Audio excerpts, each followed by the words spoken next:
the rat! And I mean, that they are. Good timing, Abby. Good to see you. How you doing today?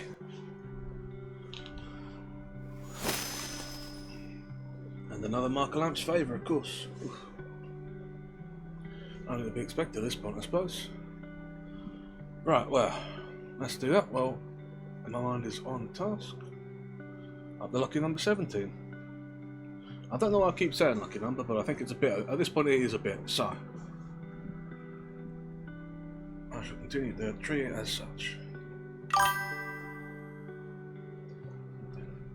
I'm alright. I guess I can't really say that I'm well because I'm fairly certain I am sick, but yeah, it's not so bad. I'm well enough to keep streaming at any rate. That's all that matters. Taking care of myself, so don't worry about it too much. 17. Oh, there we are. Thank you for stopping by, of course. Oh, the music has got out.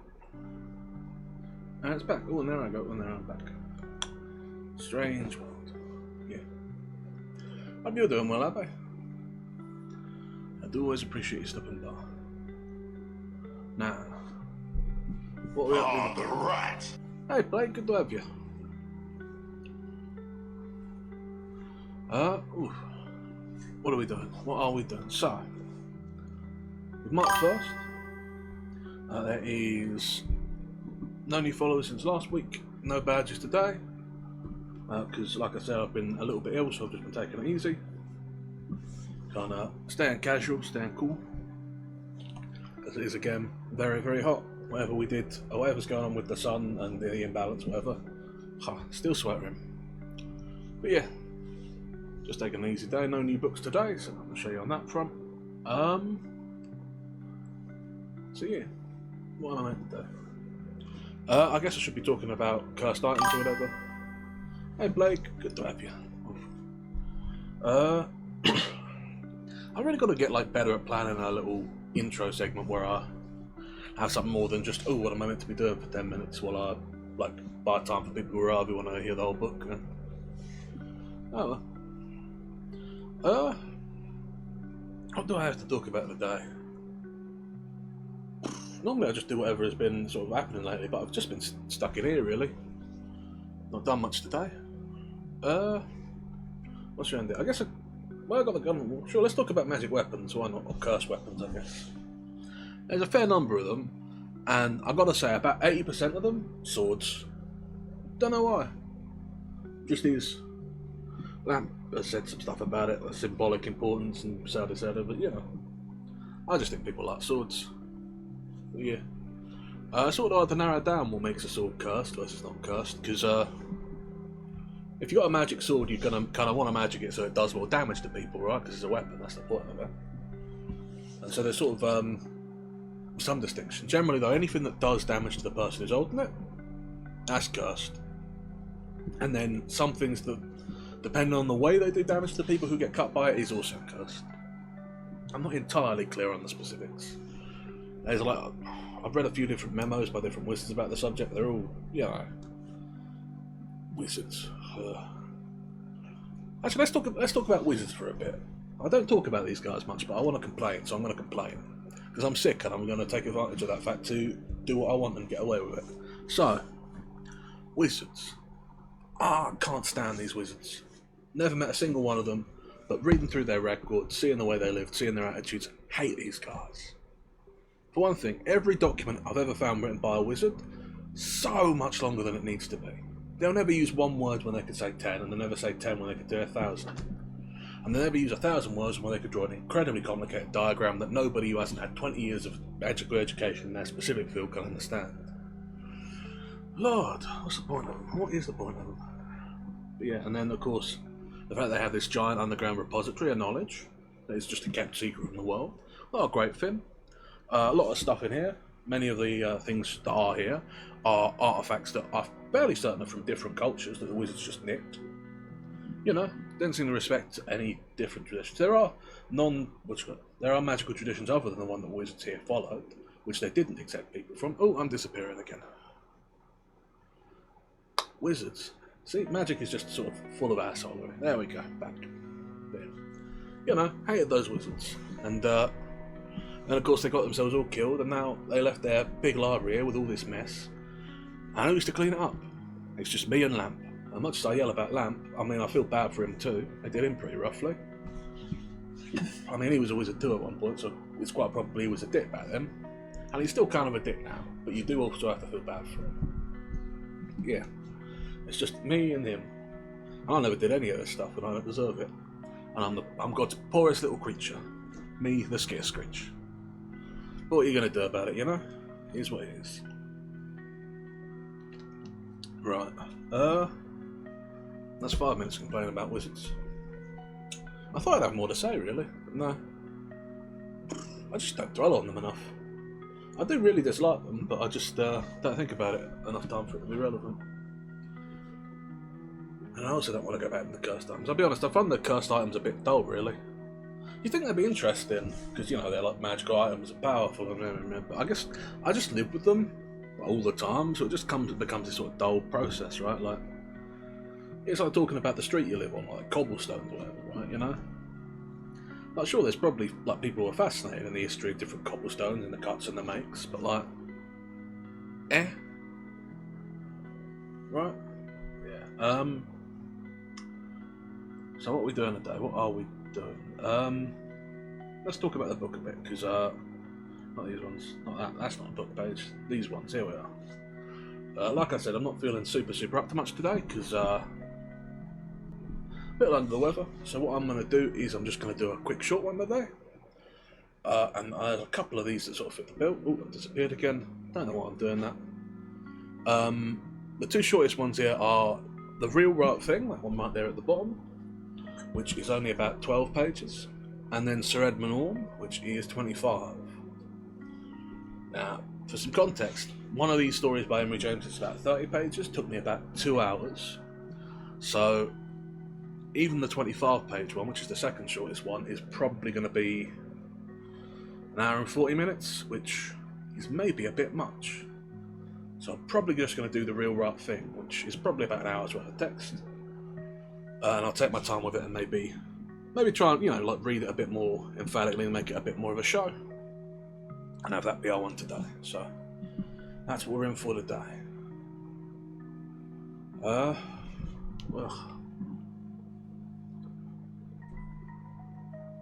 but yeah, what else is there to say? I don't know really. I should like start preparing stuff for these. I'm sort of going by the seat of my pants, which I think it's understandable. I'm streaming pretty much every day, so not having a lot of prep time is perhaps notable. But also, it's been rough the last couple of days. It's very hot right now. I say Lamp is doing something and the walls is up, but yeah, it's just warm all the time, and so I'm spending a lot of time in that little room with the cold stuff. It's just it's getting to me. But yeah, so sorry if these streams aren't up to the usual standards of my little ratty self. I do apologise unreservedly for it, but I hope there's still enough here to make your day a little bit better. Anyhow, let's have a swallow of water and then I'll go into my little normal pre-book spiel, shall we?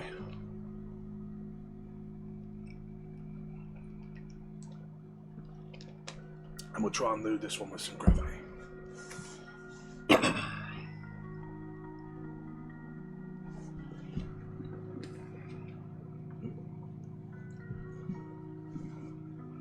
So,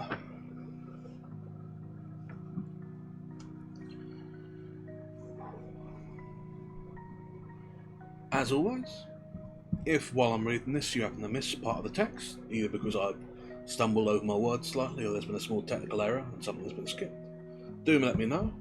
I'm very much intent for no one to have missed anything at all. I'm happy to go back over it.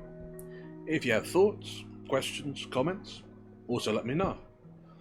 This is going to be a fairly short reading, so I'm very happy to stop and take a little bit of time and chat and interject. And as always, I'll be pausing probably at the end this time, just because again it's a very short text, to go over some thoughts and things. So if you have thoughts as well at the end, we can talk about it then. I'm very happy to hear from you, as always. Happy to answer and happy to chat. Other than that, I do hope that you got yourself settled, grabbed a drink, got somewhere comfortable to sit. But yeah, and unless anyone has anything to say to me personally, or has a redeem they'd like to pull, then I shall begin. Without any further ado, I shall begin.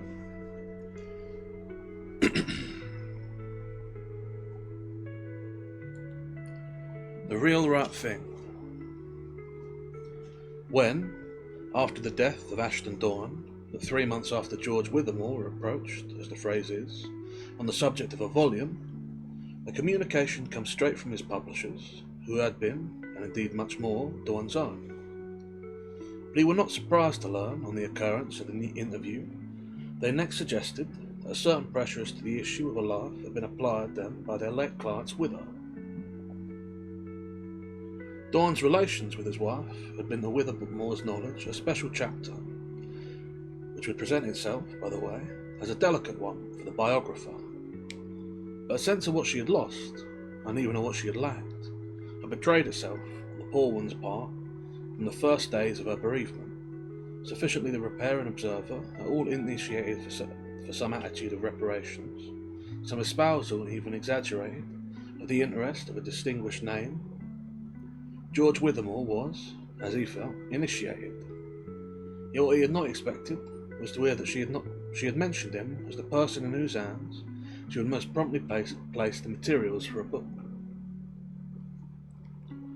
These materials, diaries, letters, memoranda, notes, documents of many sorts, were her property, and wholly in her control, no conditions at all attaching to any portion of her heritage, so that she was free at present to do as she liked, free, in particular, to do nothing. What Dawn would have arranged, had he any time to arrange, could be but superstition and guess. Death had taken him too soon, and too suddenly, and there all the pity that only the wishes the only wishes he were known to have expressed were wishes leaving positively out. He had broken short off, that were the way of it, and the end were ragged and needed trimming. Withermore were conscious, abundantly, of how close he stood to him, but also were not less aware of his comparative obscurity. He was young, a journalist, a critic, an hand-to-mouth character, with little as yet of any striking sort to show. His writings were few and small, his relations scant and vague. Dawn, on the other hand, had lived long enough, above all had talent enough, to become great, and among his many friends, gilded also with greatness, were several to whom his wife would have affected those who knew her as much more likely to appeal.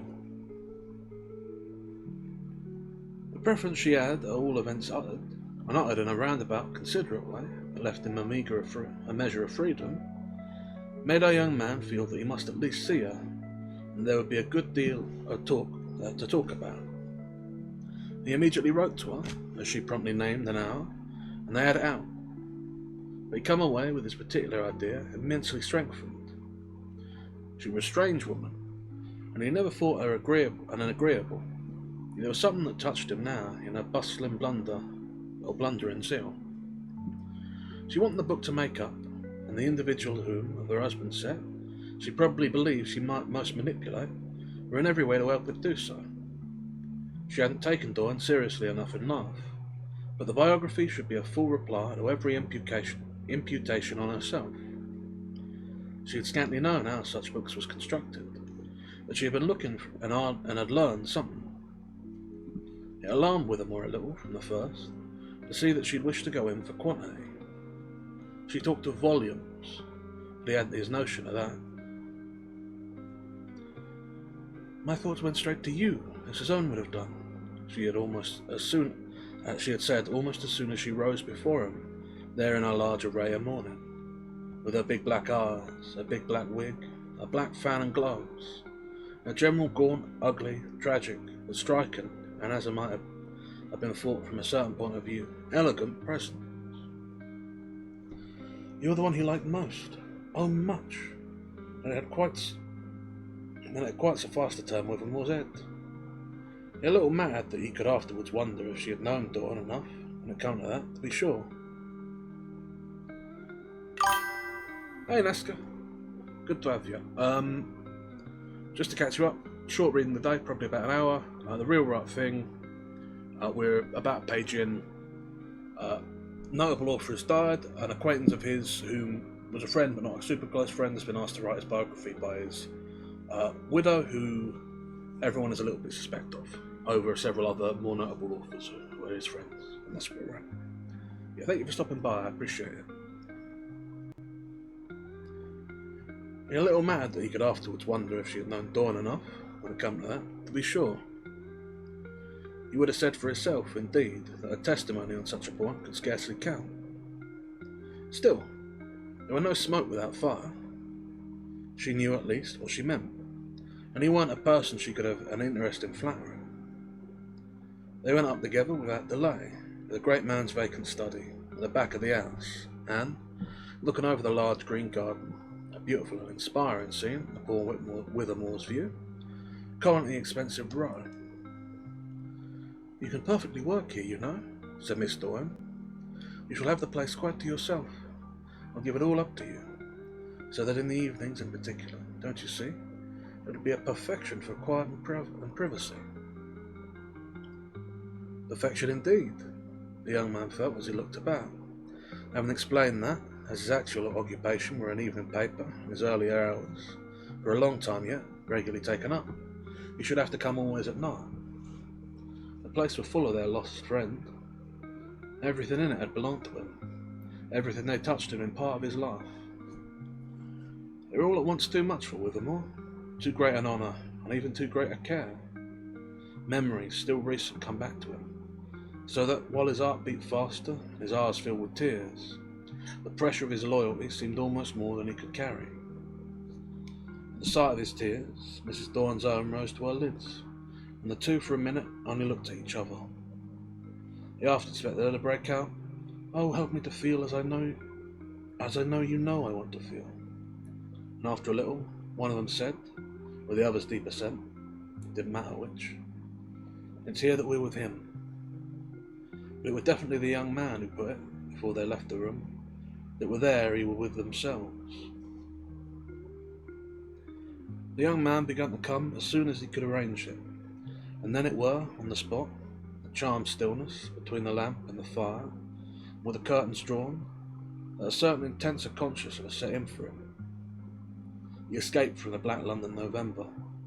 He passed through the large hushed house and up the red carpeted staircase, where he only found in his path the whisk of a soundless train maid, or the reach, out of an open room, of Mrs. Doyne's queenly weeds and approving tragic face. And then, by a mere touch of the well-made door that gave so sharp and pleasant a click, shut himself in for 3 or 4 warm hours with the spirit, as he had always distinctly declared it, of his master. You were not a little frightened when, even the first night, it came over him that he had really been most affected in the old matter by the prospect, the privilege and the luxury of this sensation. He hadn't, he could now reflect it, definitely considered the question of the book, as to which there were here even already much to consider. He had simply let his affection and admiration, to say nothing of his gratified pride, meet to the full the temptation Mrs. Dorn had offered him. How did he know without more thought? He might begin to ask himself that the book were on the old that he desired. What warrant had he ever received from Ashton Dorn himself for so direct and, as it were, so familiar an approach? Great with the art of biography, there were lives and lives, there were subjects and subjects. He confusedly recalled, so far as that went, old words dropped by Dorn over contemporary compilations, suggestion of how he himself discriminated as to other heroes and other panoramas. He even remembered how his friend would, at moments, have shown himself as olden that the literary career might, save in the case of a Johnson and a Scott, with a Boswell and a Lockhart to help, best content itself to be represented. The artist was what he did. He were nothing else. Yet how, on the other hand, wasn't he, George Withermore, poor devil who had jumped at the chance of spending his winter in an intimacy so rich. It had been simply dazzling, that was the fact. It hadn't been the terms from the publishers, though these were, as they said at the office, all right. It had been Doyle himself, his company, contact and presence. It had been just what it was turning out, the possibility of an intercourse closer than that of life. Strange that death, the two things, should have the fewer mysteries and secrets. The first night our young man were alone. In the room, it struck him his master and he were really, for the first time, together. That's the end of the first section, and I'll have a little swallow of water.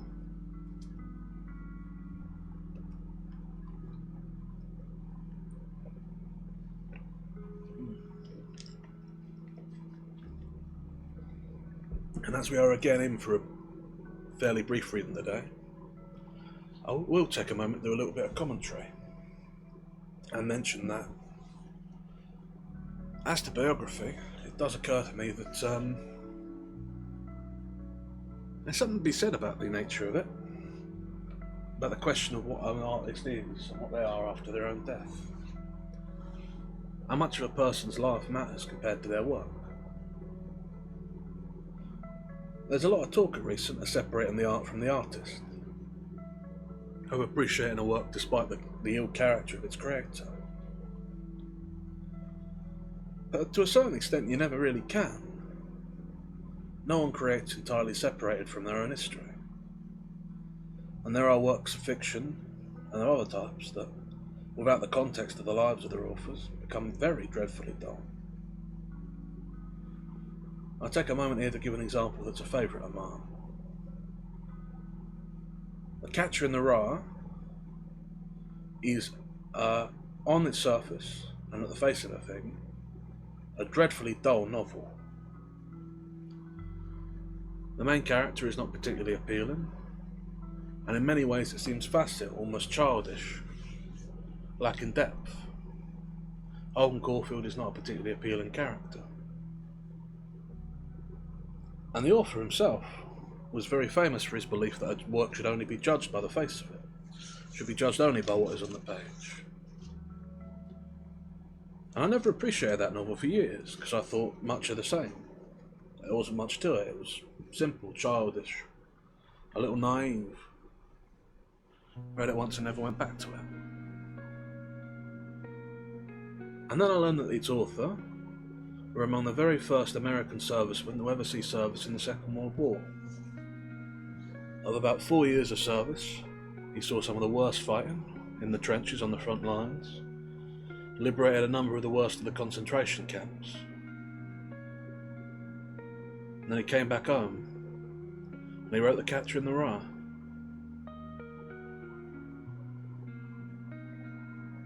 And on some fundamental level that changes that novel, transforms it, makes it a very different thing indeed. I don't really think you can separate the art from the artist. Not truly. Anyhow, that's enough commentary, shall we? Get back to it then. 2. Mrs. Doyle had, for the most part, let him expressly alone. But she had, on 2 or 3 occasions, looked in to see if his needs had been met, and he had the opportunity of thanking her on the spot for the judgment and zeal with which she had smoothed his way. She had to some extent herself been looking things over, and had been able already to muster several groups of letters. All the keys of the drawers and cabinets she had moreover from the first placed in his hands, with helpful information as to the apparent whereabouts of different matters. She had put him, to be brief, in the fullest possible possession, and where I know her husband had trusted her, she at least, it were clear, trusted her husband's friend. There had grew a problem with them all, nevertheless, the impression that in spite of all these offices, she wasn't yet at peace, and that a certain unassuageable anxiety continued even to keep step with her confidence. Though so full of consideration, she were at the same time perceptibly there. He felt her through a super subtle sixth sense that the old connection had already brought into play, of her in the still hours at the top of the landing, and on the other side of doors. He gathered from the soundless brush of her skirts the hint of her watching and waitings. One evening when, at his friend's table, he had lost himself in the depth of correspondence, he made the start and turn with the suggestion that someone were behind him. Mrs. Doyne had come in without his hearing the door, and she gave a strained smile as he sprang to his feet. "I hope," she said, "I haven't frightened you." "Just a little. I was so absorbed." It were as if, for the instant, the young man explained, he had been himself. The oddity of her face increased in wonder. "Ashton, he does seem so near," said Withermore. "To you too?" This naturally struck him. "He does then to you?" She waited, not moving from the spot where she had first stood, but looking round the room as if to penetrate its duskier angles. She had a way of rising to the level of her nose, the big black fan which she apparently ne'er laid aside, and with which she just covered the lower half of her face, her rather odd eyes above it becoming the more ambiguous. "Sometimes." "Here," Withermore went on, as if he might at any moment come in. "That's why I jumped just now. The time's so short since he really used to. It only was yesterday. I sit in his chair, I turn his books, I use his pens, I stir his fire. All exactly as if, learning he would presently be back from a walk, I had come up here contentedly to wait. It's delightful, but it's strange." Mrs. Doyne, her fan still up, listened with interest. "Does it worry you?" "No, I like it." Again she faltered. "Do you ever feel as if you were, quite, personally in the room?" "Well, as I said just now," her companion laughed, "I hearing you behind me, I seem to take it so." "What do we want after all?" he asked. "That he shall be with us again." "Yes, as you said he'd be that first time." She gazed in full assent. "He is with us." She were rather pretentious, but Withermore took it smiling. "Then we must keep him. We must do only what he'd like." "Oh, only that, of course, only. But if he is here..." And her sombre eyes seemed to throw it out in a vague distress over her fan. "It proves he's pleased and wants only to help." "Yes, surely it must prove that." She gave a light gasp and looked again round the room. "Well," she said, as she took the leave of him, "remember that I too want only to help." On which, when she had gone, he felt sufficiently that she had come in simply to see you were all right. He were all right, more and more it struck him after this, for as he began to get into his work he moved, as it appeared to him, rather closer to the idea of Doyne's personal presence. When once this fancy began to hang about him, he welcomed it, persuaded it, encouraged it, quite cherished it, looking forward all day to feeling it renew itself in the evening, and waiting for the growth of dusk very much, as one of a pair of lovers might wait for the hour of their appointment. The smallest accidents humoured it, confirmed it, and by the end of 3 or 4 weeks, he had come to fully regard it as the consecration of his enterprise. Didn't it just settle the question of what Doyne would have thought, or why they were doing, or what they were doing? What they were doing was what he wanted done, and they could go on from step to step, without scruple or doubt. Withermore rejoiced indeed at moments to feel this certitude. There were times of dipping deep into some of Doyne's secrets, when it were particularly pleasant to be able to hold that Doyne desired him, as it were, to know them.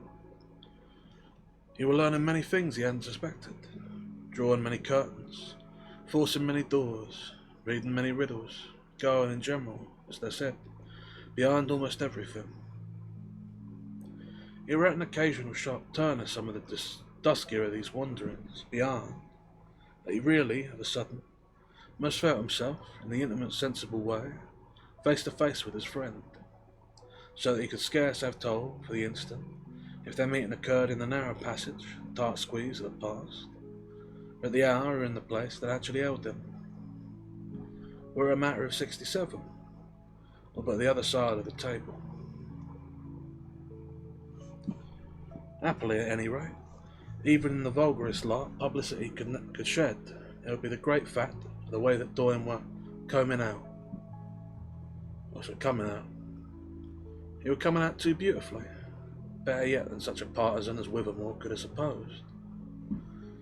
All the while as well, nevertheless, how would this partisan have represented to anyone else the special state of his own consciousness? It wasn't a thing to talk about, it were only a thing to feel. There was moments, for instance, when, while he bent over his papers, the light breath of his dead host were as distinctly in his air as his own elbows were on the table before him. There were moments when it had been able to look upon the other side of the table would have shown him this companion, as vividly as the shaded lamplight showed him his page. That he couldn't at such a juncture look up were his own affair, but the situation were ruled, that were but natural, by deep delicacies and fine timidities, the dread of too sudden or too rude an advance. What were intensely in the air was that if Doyen were there, it wasn't nearly so much for himself as for the young priest of his altar. He hovered and lingered, he come and went. He might always have been, among the books and the papers, a hushed discreet librarian, doing the particular things, rendering the quiet aid larked by men of letters. Withermore himself, meanwhile, come and went, changed his place, wandered on quests either definite or vague, and more than once, when taking a book down from a shelf and finding out marks of Doyen's pencil, he got drawn on and lost. He had heard documents on the table behind him gently shifted and stirred, and literally on his return found some letters mislaid, pushed again into view, some thicket cleared by the opening of an old journal at the very date he wanted. How should he have gone so on occasion, with a spectral owl, as a special box or drawer, out of 50 receptacles? It would help him, had not his mystic assistant happened, in fine provision, to tilt its lid just, or pull it half open, just in the way that would catch the eye. In spite, after all, of the fact of lapses and intervals in which could one have really looked, one would have seen somebody standing before the fire, a trifle detached and over erect, somebody fixing one the least bit harder than in life. That's the end of the second section. I'll pause again to have a quick drink and some reflection.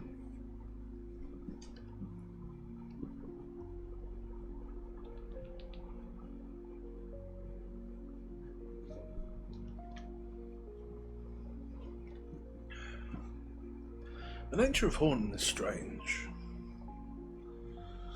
It's a very particular type of, would you call it a trope? Would you call it a phenomenon? A strange type of thing, at any rate. The word itself comes from the same root as hunting, I believe. Its old term, its old usage in the English language was for an animal, particularly a predator. It was said that a predator would haunt its domain. And a lot of that energy, that idea, is sort of transferred over to the idea of ghosts and spectres. They are by default seen as, at best, neutral and scary, and at worst actively malevolent. But there are also stories of people like this, hauntings like this, aid rendered by forces beyond. And that makes sense, doesn't it? When you think of all your connections, how many enemies do you have versus how many friends, how many loved ones? Most people don't accumulate that many enemies. I tend to find that those who do are small, petty people. The last sort you really expect to leave much of a lasting legacy. So why is it then that so many stories of ghosts, with the departed who remain behind, are so nasty, so malevolent? How come so seldom we hear of the stories of ghosts that are kind and benevolent, that only wish to help us? Or even perhaps, as in this case, only have some business they want finished before passing on. It could just be that it is, or it does not make for a particularly compelling story in most cases. Or maybe not. I don't know. Anyhow, pressing on. Actually, I have one more swallow of water. I'm quite dry.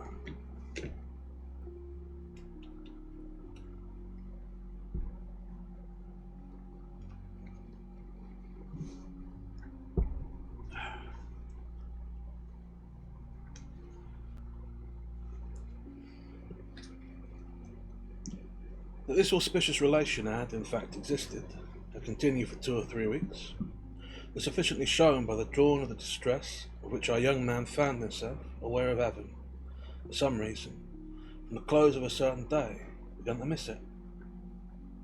The sign of that were an abrupt surprised sense, on the occasion of his mislaying a marvellous unpublished page, which, hunt where he would, remained stupidly irrecoverably lost.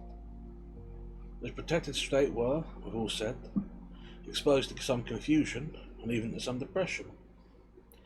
If, for the joy of the business, Doyle and he had, from the start, been together, the situation had, within a few days of the first suspicion of it, suffered the odd change of their ceasing to be so. Ah, look, I'm gone again. And back. That were what was the matter, he mused, from the moment an impression of mere mass quantity struck him as taken, in his happy outlook at his material, the place of the pleasant assumption of a clear course and a quick pace. The 5 nights he struggled, then, near at his table, wandering about the room, taking up his references only to lay them down, looking out the window, poking the fire, thinking strange thoughts and listening for signs and sounds, not as he suspected or imagined, but as he vainly desired and invoked them. He yielded to the view that he were, for the time at least, forsaken. The extraordinary thing thus become that it made him not only sad, but in a high degree uneasy, not to feel Dawn's presence. It was somehow stranger he shouldn't be there than it had ever been that he were. So strange indeed, at last, the Withermore's nerves found themselves quite illogically touched. They had taken, kindly enough, to what were in order impossible to explain, firstly reserving their sharpest stake for the return of the normal, the supersession of the force. It was remarkably beyond control, and finally, one night, after his resisting them for an hour or two, he simply edged out of the room. It had now, but for the first time, become impossible for him to stay. Without design, but panting a little, positively as a man scared, he passed along his usual corridor, and reached the top of the staircase. From this point he saw Mrs. Dawn look up at him from the bottom, quite as if she had known he would come, and the most singular thing of all was that, though he had been conscious of no motion to resort to her, had only been prompted to relieve himself by escape. The sight of her position made him recognise it as just, quickly feel it as a part of some monstrous oppression that were closing over them both. It were wonderful how, in the mere modern London hall, between the Tottenham Court Road, rugs and the electrical light, it come up to him from the tall black lady, and went again from him down the way. But he knew what she meant by looking as if he would know. He descended straight. She turned into her own little lower room, and there, the next thing, with the door shut, they were, still in silence, and with queer faces, confronted over confessions that had taken sudden life from these 2 or 3 movements. With a more gasps had come to him why he had lost his friend. "He has been with you." With this it were all out so far that neither had to explain, and that when "What do you suppose is the matter?" quickly passed between them, one appeared to have said it as much as the other. Withermore looked about at the small bright room in which, night after night, she had been living her life, as he had been living his own, upstairs. It was pretty, cosy, rosy, but she had by turns felt in it what he had felt and heard. What is it? She had by turns felt in it what he had felt and heard, in it what he had heard. I think I might be a typo. Her effects there, fantastic black, plumed and extravagant, upon deep pink. That was some decadent coloured print, some poster of the newest school. You understood he had left me, he asked. She markedly wished to make it clear. This evening, yes. I've made things out. You knew before that you were with me. She hesitated again. I felt he wasn't with me. But on the stair, yes? Well, he passed me more than once. He was in the house, and at your door. Well, he went on, as she went more forward. If I stopped, I could sometimes tell. And from your face, she added. Tonight, at any rate, I knew your stare. I knew your state. And that was why you come out. I thought you'd come to me. He put out the while on this, his hand. They thus, for a moment of silence, held each other clasped. There were no particular presents for either now, nothing more peculiar than that of each for the other. But the place had suddenly become as if consecrated, and Withermore played over it again in his anxiety. What is the matter? I only want to do the real right thing, she returned, after a pause. Aren't we doing it? I wonder. Aren't you? He wondered too. To the best of my belief. We must think. We must think, she echoed. And they did think, thought with intensity the rest of that evening together, and thought independently, Withermore at least could answer for himself, during many days that followed. He intermitted a little his visits and his work, trying, all critically, to catch himself in the act of some mistake that might have accounted for the disturbance. Had he taken, on some important point, or looked as if he might take, some wrong line or wrong view? They somewhat benignly falsified or inadequately insisted. He went back at last with the idea of having guessed 2 or 3 questions he might have been on the way to muddle, after which he had, above stairs, another period of agitation, presently followed by another interview below with Mrs. Dorn, who was still troubled and flushed. He's there? He's there. I knew it, she returned, in an odd gloom of triumph. Then, as to make it clear, he hasn't been again with me. Nor with me again, well, said Withermore. She considered. What to help? I can't make it out. Let's see. Do what I will, I feel I'm wrong. She covered him a moment with a pompous pain. How do you feel it? Why, by things that happen. The strangest things. I can't describe them, and you wouldn't believe them. Oh, yes, I should, Mrs. Dorn cried. Where? He intervenes, Withermore tried to explain. Wherever I turn, I find him. She earnestly followed. Find him? I meet him. He seems to rise there before me. Staring, she waited a little. Do you mean you see him? I feel as if at any moment I may. I'm baffled and checked. Then he added, I'm afraid. Of him? Asked Mrs. Dorn. He thought, well, of what I'm doing. And what, that's so awful, are you doing? What you proposed to me. Going into his life. She showed in her present gravity a new alarm. And don't you like that? Doesn't he? That's the question. We lay him bare. We serve him up. What is it called? We give him to the world.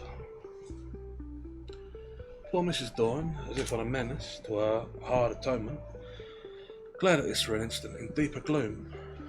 And why shouldn't we? Because we don't know. There are natures, there are lives that shrink.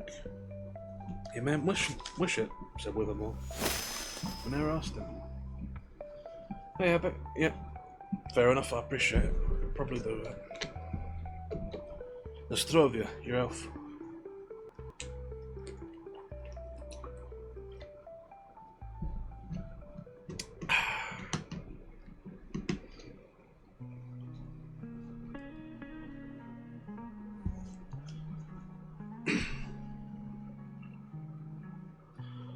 Because we don't know. There are natures. There are lives that shrink. You mayn't wish it, said Withermore. And they asked him, how could we? I went silent a little. Well, we ask him now. That's after all what our starters so far represented. We put it to him. Then, if he has been with us, we've had his answer. Withermore spoke now as if he knew what to believe.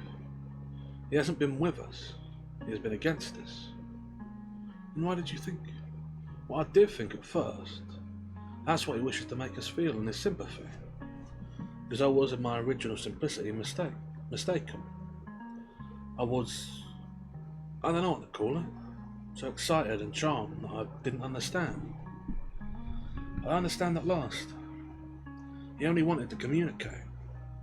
He strains forward out of his darkness. He reaches towards us out of his mystery. He makes us dim signs out of his horror. Horror? Mrs. Dawn gasped with her fan up to her mouth. Well, what we're doing? He could by this time piece it all together. I see now that at first. What? One had simply the feel he were there, and therefore not indifferent. And the beauty of that misled me. But he's there as a protest. Against my life, Miss Dawn wailed. Against any life. He's there to save his life. He's there to let alone. He's there to be let alone. So you give up, she almost shrieked. You could only meet her. He's there as a warning. For a moment on this, they looked at each other deep. You are afraid, she at last brought out. It affected him, but he insisted. He's there as a curse. With that they had parted, only for 2 or 3 days. Her last word when continuing to sound so in his ears, between his need really to satisfy her, and another need presently to be noted. He thought he mightn't yet take up his stake. He finally went back at his usual hour, and found her in her usual place. Yes, I am afraid, he announced, as if he had turned that will over and knew now all it meant. But I gather you are not. She faltered, reserving her word. What is it you fear? Well, if I go on, I shall see him. And then? Oh, then, said George Withermore, I should give up. She weighed it with her proud but earnest air. I think you know, you must have a clear sign. You wish me to try again? She debated. You see what it means for me to give up? Ah, but you needn't, Withermore said. She seemed to wonder, but in a moment went on. It would mean that he won't take from me. But she dropped for despair. Or what?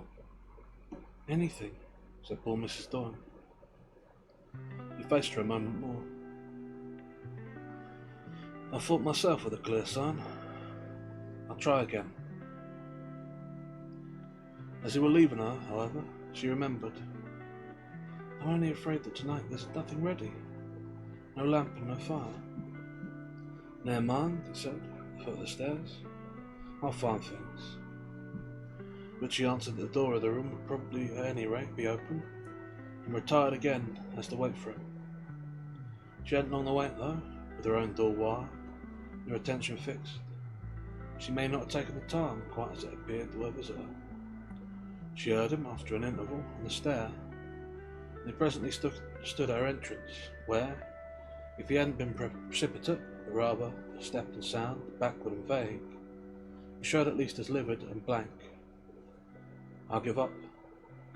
And you've seen him, on the threshold, guarding it, guarding it? She glowered over her fan. Distinct? Immense. But dim. Dark. Dreadful. To poor George Withermore. She continued to wonder. You didn't go in? The young man turned away. He forbids. You say I need, she went on after a moment. Well then, need I? See him? George Withermore asked. She waited an instant. Give up. He must decide. For himself, he could at last but sink into the sofa, with his bent face in his hands. He won't quite know afterwards how long he had to stay. He had sat so. It were enough that what he did next, no, was that he were alone among her favourite objects. Just as he gained his feet, however, with his sense, and that the door standing open to the hall, he found himself afresh confronted, in the light, the warmth, the rosy space, with her big black perfumed presence. He saw at a glance, as she offered him a huger, bleaker stare over the mask of her fan, that she had been above, and so it were that they, for the last time, faced together their strange question. You've seen him? Withermore asked. He'd infer later on, from the extraordinary way she closed her eyes and, as if to steady herself, held them tight and long in silence, that, beside the unutterable vision of Ashton Dawn's wife, his own might rank as an escape. He knew before she spoke that all were over. I give up.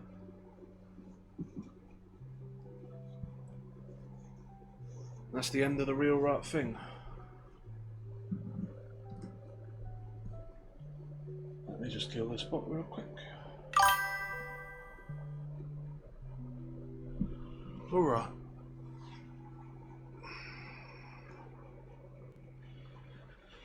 So maybe a little short of an hour, but not too far off from what we expected. Well then, what do we make of that? Let's see.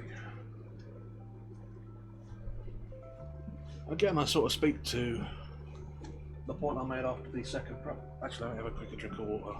I should do that. Got to be better about that. I'll talk again to the point I made on the end of the second part of the story. The nature of hauntings. That of a predator stalking its domain. It's an aspect that I feel quite strongly in this story. I talk. Ooh, I'm gone again. Ground. Well, you're almost over, so let it be. They talk so much, though, of how much of him is in the place. His chair, his desk, his fire, his pens. All these things that were the man. They talk about them all, and yet at the same time there is no... No, there is... What was that?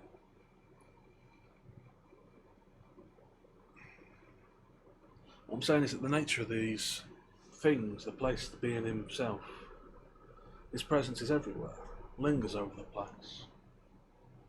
It is very much his domain, in more than one way. And again, we have the, what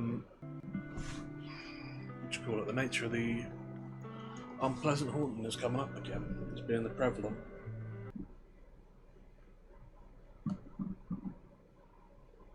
The benevolent ghost comes and goes all quick like, now to return.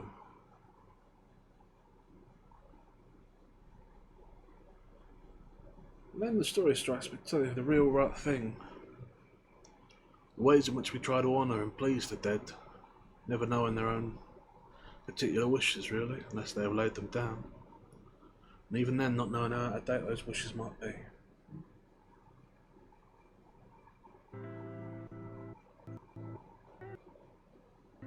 The music comes and goes.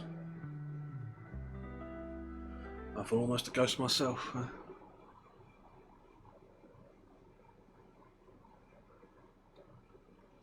It's hard to make up your mind to start a project. Harder still to make up your mind to abandon it. That sounds ominous and portentous. To be clear, I'm not abandoning any projects. Just reflecting a bit, and maybe a little bit out of it.